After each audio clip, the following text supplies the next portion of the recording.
Саламатсыздар, қымбатты достар. Бүгін біздің үйде 29 наурыз, 26 жыл.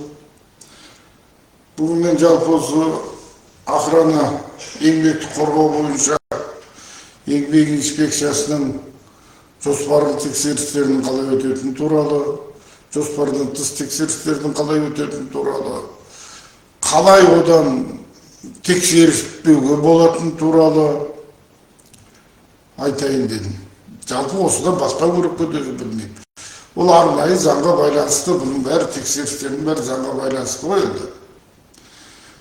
Менің заманымда мен қазір ол заңмен немен жұмыс істеп отқан жоқпын, маған оның қажеті жоқ. Бәрібірде ол көптеген бір өзгеріп кеткен ештеңе жоқ қой. Маған көпшілік достар айтып жатыр, жекеме шығып, біреу айтады қолың ербеңдетпе дейді, біреу айтады микрофон алып ал дейді. Маған оның бәрі қажет шамалы.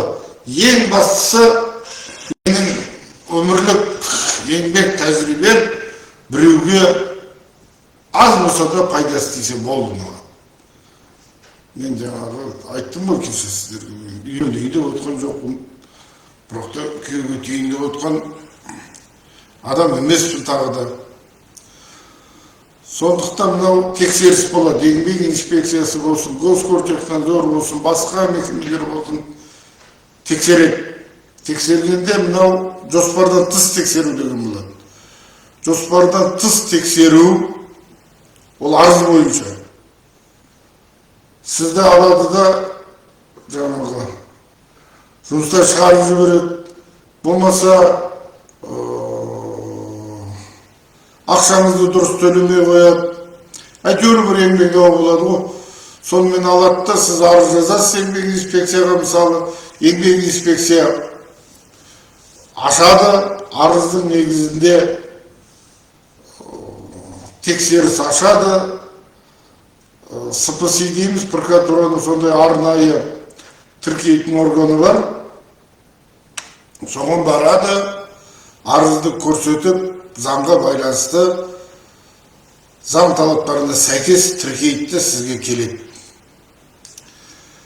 Сіздің мекемеге инспектор келді деген сөз, келесі жылы сіз планға кірдіңіз деген сөз. Бұл планнан тыс тексеру. Планнан тыс тексеруде тек қана арызда көрсетілген мәселе. Егер жұмыстан шығарып жіберсе, болмаса айлығын төлемей қойса, отпускасын төлемей қойса, отпускаға шығармай қойса, сол мәселе ғана қаралады. Сол мәселе ғана. Бұлай шығуға болмайды одан. Сіздің мекемеңізге сондай арыз түсті дейік. Бұл енді работодательдерге айтып тұрған сияқты болып тұрмын ғой енді. Сіздің фирмаңызға сондай арыз түсті, арыз ашылды. Келесі жылы сіздің фирмаңыз міндетті түрде жаңағы жоспарлы тексеріске жатады.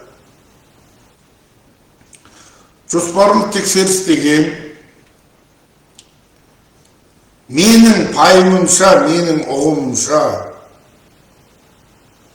жоспарлы тексерісте тексерістің мәні де, мақсаты да сол мекемеге көмек жасау. Тура сол еңбек заңнамалары бойынша лекция оқу, методический, методологический помощь деп жатады ғой. Соның бәрін көрсету, ой, біз плановый проверка келдік деп, ананы, мынаны қырамыз, жоямыз, это уже қыртынбайыз кетірлік. Ол емес. Біздің бәріміздің мақсатымыз тыныш, жақсы өмір сүру. Мемлекетіміздің жылдан жылға нығая беруіне атсалысу. Адамдардың құқығын қорғау. Сондықтан біз бір терінің пұшпағы дейді ғой бәрінен, қазақ жалпы айтқанда. Сондықтан, ой, проверяющий, ана, мына, ол уже қыртынбай болып кетеді. Мысалы мен өзім айтайын. Мен жаңағы бас инспектор кезінде үлкен мекемеге не болса, тексеріс ашылса, жаңағы плановый проверкаға қалай кіреді? Айттым ғой, жаңағыдай арыз жазылады, содан кейін жылдың аяғында тізім жасалады, ол СПС-ға апарып тапсырылады. Сіз маған мынада мен жоспарлы тексеру өткіземін, мына мекемеге деп өзіңіз бара алмайсыз. Ол мекемеде заң бұзушылық орын алған. Сондықтан да сіз жоспарлы түрде барып, ол мекемені сауықтыруыңыз керек. Тексеру деп аталғанымен сіз сауықтыруға міндеттісіз. Мен мысалы өзім көп арыз түседі. Арселор металлды шоқы кеңді кармет комбинат Теміртаудан. Көп дегеннен, оның анау техничкасын, анау дворниктердің бәрін аутсорсингке шығарып жіберген. Бұрын ол енді үлкен мекеме болғаннан градообразующий не ғой, мекеме ғой. Сондықтан тіпті трамвайға дейін кармет комбинат тікі болған ғой Теміртауда. Мектебіңде, балабақшаңда, мәдениет үйінде барлығы ол комбинаттікі болған. Ол жерде көгалдандыру, тал егу, анау кейіннен мынандай жаңа талаптарға байланысты аутсорсинг деген шықты. Сонымен бір талайын аутсорсингке берген. Сол жерде жүрген адамдар, мысалы, ол да сөйерде жүр, біреуіне жаңа жеңілдіктер, мысалы, сүтпен қамтамасыз ету деген қолданады, біреуіне қолданбайды. Сондай түсініксіз жағдайлар болады. Бір мысалда сүт деген.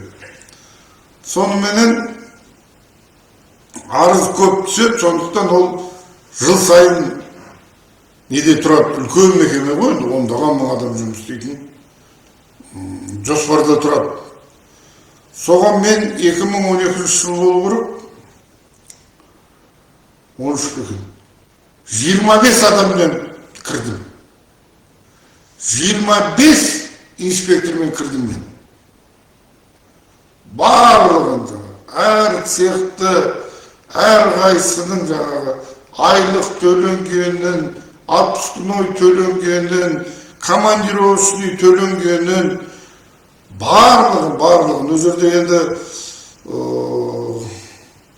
тек қана еңбек қатынастары емес, еңбек қауіпсіздігі деп бұйаттап қоямыз.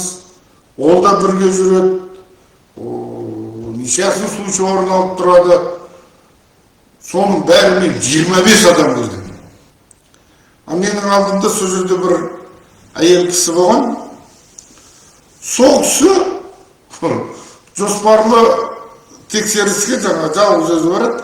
Қасына 2 адамы бар, үшеуі барады да, бірден келіп, бір аптада мен 1 ай 25 адам. Мен тексердім сол. Сол кезде бірталай көмегім болған шығар. Мен өзім санадым. Менің үлкен көмегім болды бұл мекемеге деп. Бірнеше рет лекция оқыдық. Қалай болады? Енді ол мекемедегі адамдар ондай үлкен мекемеде қалыптасқан службалар бар. HR дейміз, HC дейміз, басқасы кәсіподақ ұйымы өте мықты. Өздерінің жартақта несі бар, демалыс орны бар, Қарқаралыда демалыс орны бар. Өте мықты ол кармет комбинаттың ол нелерінің бәрі. Енді 2 департаментке бөліп тұстан ғой, біреу жаңа угольный дейді, біреу металл. Соның өзінде ол ең үлкен Қазақстандағы үлкен мекеме шығар, енді сонша мың адам жұмыс істейді. Сонда көп деген жаңа құқық бұзушылықтар болады. Егер сол мекеме, енді ол жерде құқық бұзушылық болмайды деп айтып қойсақ, жазатайым оқиға болмайды десек, ол енді шындыққа жанаспайды. Айттым ғой жаңа, бір күрделілігі. Бір нені алайықшы? Аурухана. Үлкен аурухана. Ауруханаға да барған, мына Мақажанов клиникасына.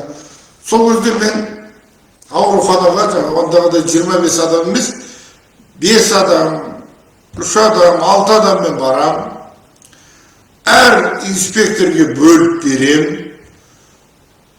түсіндіріп айтам, сол жұмысшыларға әр қайсысы жұмыс кезінде жұмыс жаңағы тексеріс кезінде келіп өздерінің нәрсе айтқандарын айтуына болады.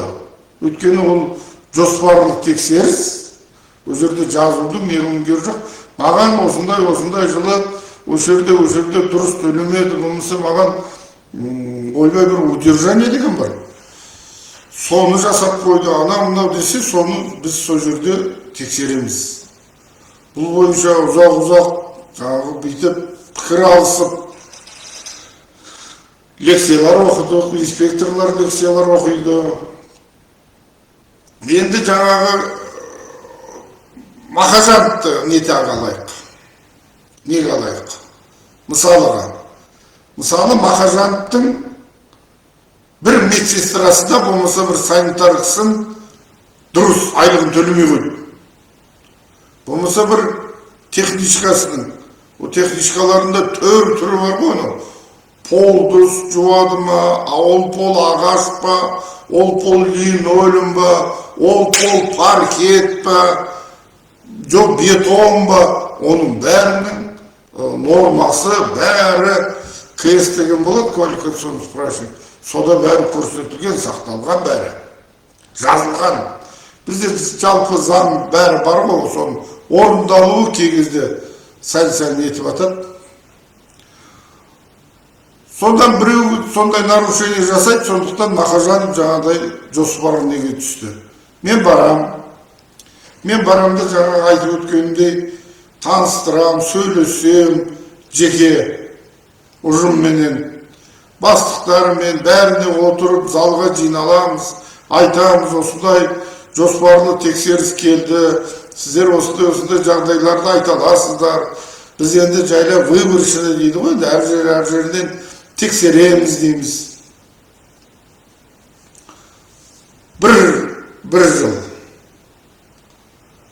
екінші жыл, үшінші жыл, егер сол мекемеге бекітілген инспектор сол жердің бас еңбек инспекторы жақсы болған, компетентный болған жағдайда 3 жыл тексергеннен кейін Мақажанов клиникасын олар сауықтыруға тиісті. 3 жыл көмегін көрсеткеннен кейін Мақажанов клиникасындағы жаңағы кадр қызметі, кадр бөлімі, жаңағы қауіпсіздікке жауап беретін үлкен басшылар, бухгалтерия қателік жібермеуге тиісті. Қателік. Содан кейін 3 жылда ол мекеме қателік жібермесе, главный государственный инспектор по труду оған аттестат беру керек. Мына мекеме қателік жібермейді. Сол кезде оны тексермейді. Ол планнан 3 жылдан кейін планнан алып тастау керек оны.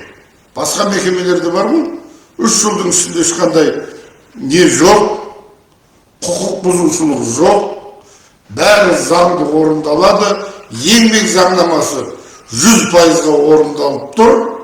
Ол кезде ол сондай не береді оны. Ал енді қайтадан тағы бір не болып қалса, қайтадан жоспарға ілінеді. Сол үшін не істеуіміз керек? Біз басшылар біз болғанда сөйлесу керек. адамдармен сөйлесу керек, адамдардың жағдайына кіру керек. Тіпті болмай жатса жаңағы келісім комиссиясында шешіп беру керек мәселесін. Еңбек инспекциясы сені жеткізбеу керек. Сол кезде сіздің келіп мазаңызды алмайды. Еңбек инспекциясы келіп сіздің мазаңызды алмайды. Болды, сіз боссыз тексеріспен. Ал қайтадан негізі жаңағы айтты. Ең бастысы әрбір инспектордың сол мекемеге көмек көрсетуі. Көмек. Ал енді адам болғаннан кейін, инспекторлар болғаннан кейін әртүрлі жағдай болады, әртүрлі жағдай болады. Менде бір инспектор болған, бөлім бастығы. Ол жаңағы қазір бәрі оңай ғой. Ол сол жылдары мен кеткеннен кейін қысқартуға түсіп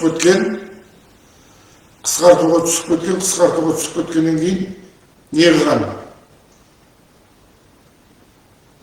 Мынау тестированиядан өтеді ғой. Сонdan da сертификат беріп, ана заңнан мұнша, мына заңнан мұнша алдым деп жаңағы. Сол сертификат алып, экранда, телевизорда жыртып тастаған. Алдында мен шыққан кезде, мені де телевизордан көрсетіп, жаңағы интернетке шыққан кезде неше түрлі адамдар жазды ғой. Ой, мынау оңбаған, анау семіріп алған, тұда. Мен ешкімге претензия жасаған жоқпын. Тек қана марқұм Жасарал ағамызға жасадым. Жасарал Қуанышалинге. Аға, сіз мені білмейсіз, танымайсыз. Сөйтесіз де, маған келесіз де, семіріп алған, болмаса басқа бірден қылып алған, бұндайларды құрту керек, соттату керек. Сіз білмейсіз ғой. Мен кінәм бар ма, жоқ па? Мүмкін мен одан да жаман адам шығарым. Мүмкін мен сіз ойлағаннан жақсы адам шығарым. Сонымен Жасаралмен мен нені қойды әрине, жазысуды. Бірақ та мен ол кісіге жазып айтып тастадым. Звондап едім, бір рет алды да кейіннен алмай қойды. Бұның ұят болды аға дедім. Жалпы біреуге қазір марқұм болып кетті ғой енді. Жала жабу деген дұрыс емес. Сол инспектор өзі ұмытып қалмасам, экономист, болмаса юрист-ау дейм. Құрылыс мені бітіреді. Құрылысты қадағалау бөлімінің басшысы. Енді ол кешіріңіз, құрылысты қадағалау үшін ең болмағанда адам, маман проект оқи алу керек қой. Проект оқи алу керек. Ол жаңағы институтта оқығанда ең болмағанда мынау термих сопромат оқу керек қой. Тамамын оқу керек, ДМПТУ-ды оқу керек. Инженер болу керек, инженер болу керек. Мейлі қандай, инженер строитель болмай қойсын, инженер механик болу керек, инженер технолог болу керек. Басқа болса да, ол мәселе ол емес. Ал енді дәл соған отделға апарып, еңбек қатынастар отделін, пожалуйста, басқара берсін. Заңгер. Ал енді ананы барып ол басқармайды. Болмаса народный отделді барып, юристен сот болады, прокурор болады деген сияқты, адвокат болады, басқа болады. Но кешіріңіз енді барып оны народныйды барып басқармайды ғой. Қанша деген, экономист болса да ол нені басын, бұл менің пайымым, менің өз сол аз-маз жұмыс дегендегі аз-маз жинаған тәжірибем. Шымшық сойса да қасап сойсын деген әңгіме ғой. Сондай, мысалы, инспекторлар, сол инспекторды, мен оны қазір жамандап, анау емес. Жалпы осындай кадр таңдаған кезде осындайға жол бермеу керек те. кейін оның өзінде қиын болады. Одан маған дейін де одан құтыла алмай отырған. Мен де құтыла алмадым оны. Содан кейін мынау не келіп қалды? Қысқарту. Неге берді? Еңбек инспекциясын. Жергілікті атқару органына. Жергілікті қысқару келіп қалды, оны қысқартып та жіберді. Ол келді де бүкіл бәрін аңдады ғой жаңа. Қанша рет айтты, қанша рет сөйледі телевизордан. Несін жыртты, мені көрдіңіз ба? Инспектор, мемлекеттік қызметкер, ол адамға көмектесу оның басты мақсаты болу керек. Мұғалімдер бар, дәрігерлер бар, жаңа мен айтқан. Олардың бәрі енді анау мекемедегілер, көп мекемедегілерде кәсіподақ болады, анау болады. Олар кішкене заңнаманы біледі, оқытады оларды. Ал енді жаңағыдай бар ғой, ресторандар бар, бір кішкентай цехтар бар, ең жалпы түсетін охрана агентство деген бар. Оларда оны ешкім оқытпайды да, ешкім оны қарамайды да, оның бәрі жаңағы охрана қазір біздің енді білесіздер ғой. Көп тепсе темір жүретін жігіттеріміз охрана болып істейді.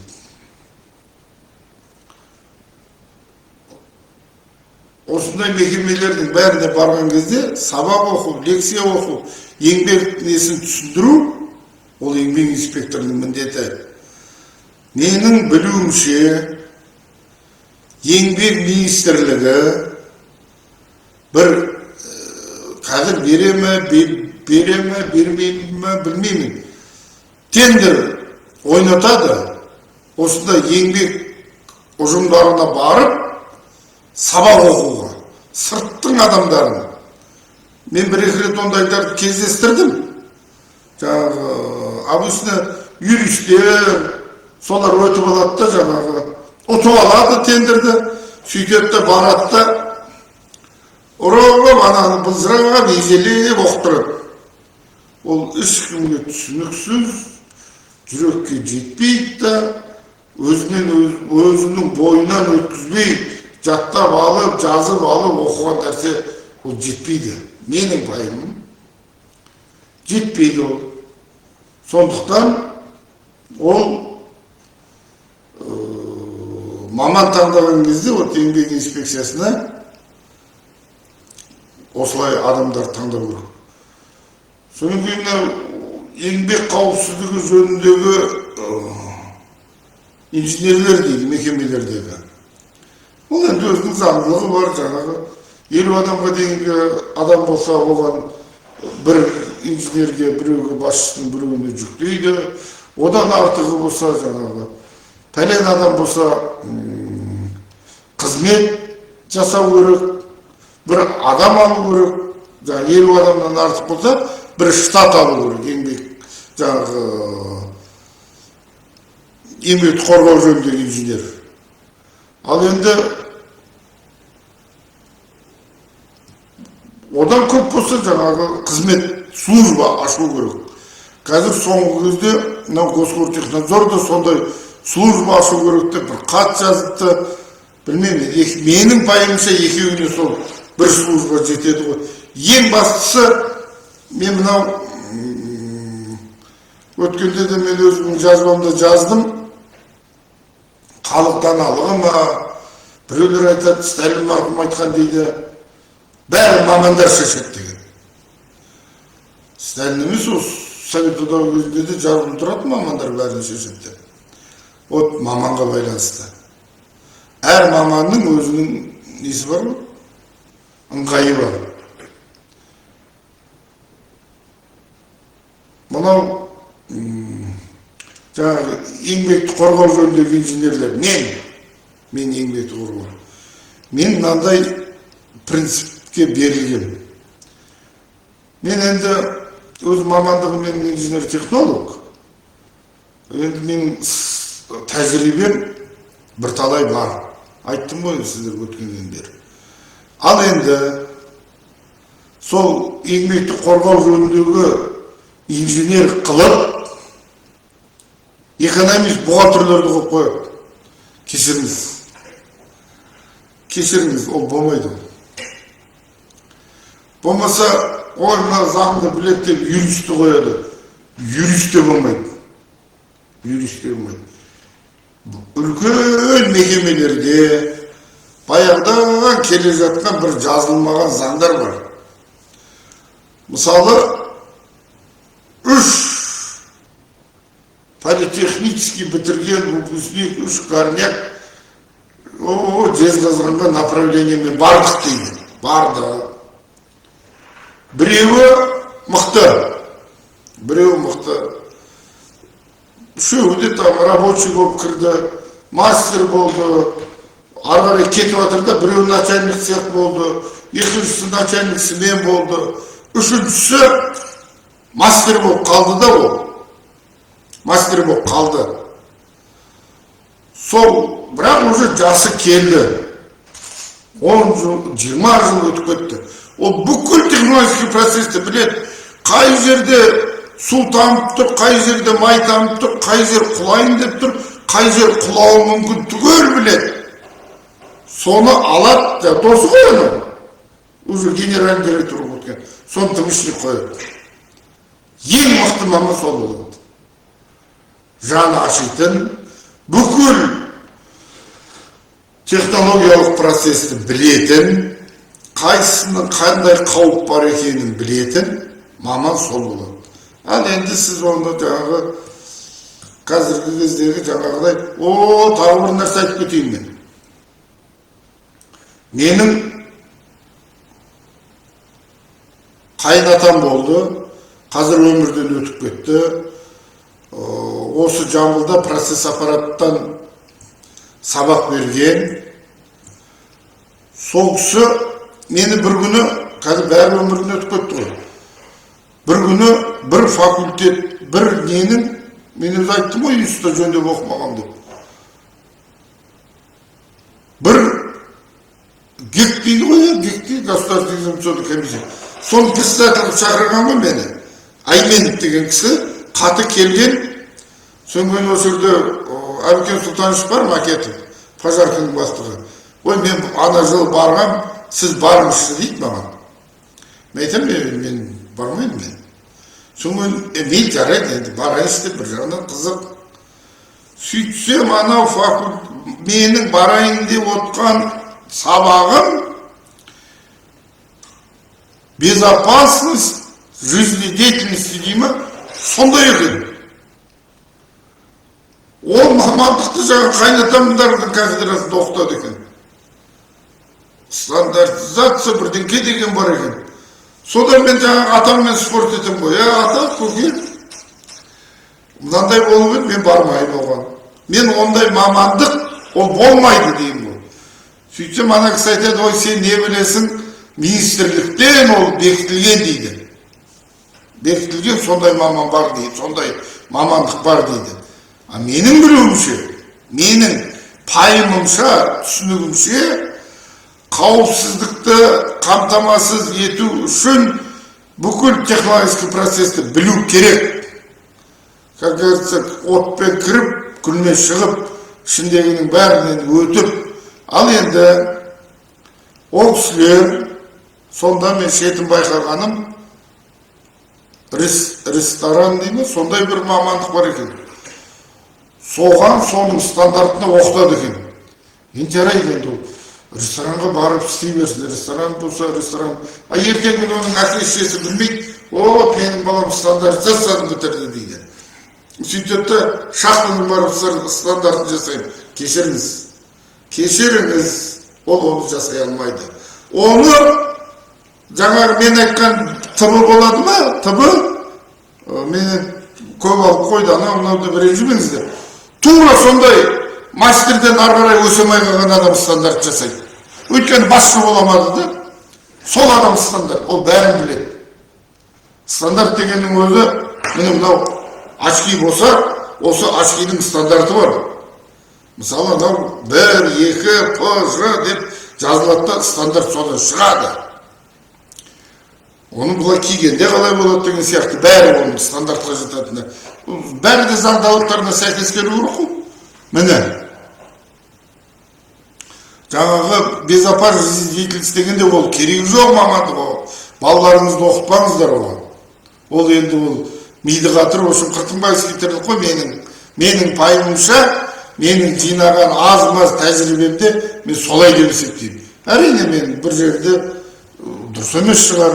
Енді ол министрлікте де бола береді ғой, бір мамандар отырады, жерде жұмыс істеп көрмеген, әйтеуір сұмдық істеп жатқан, бүйтеді мынандай мамандық ашып өтіп кіргізіп жіберсе болды, кіреді де кетеді.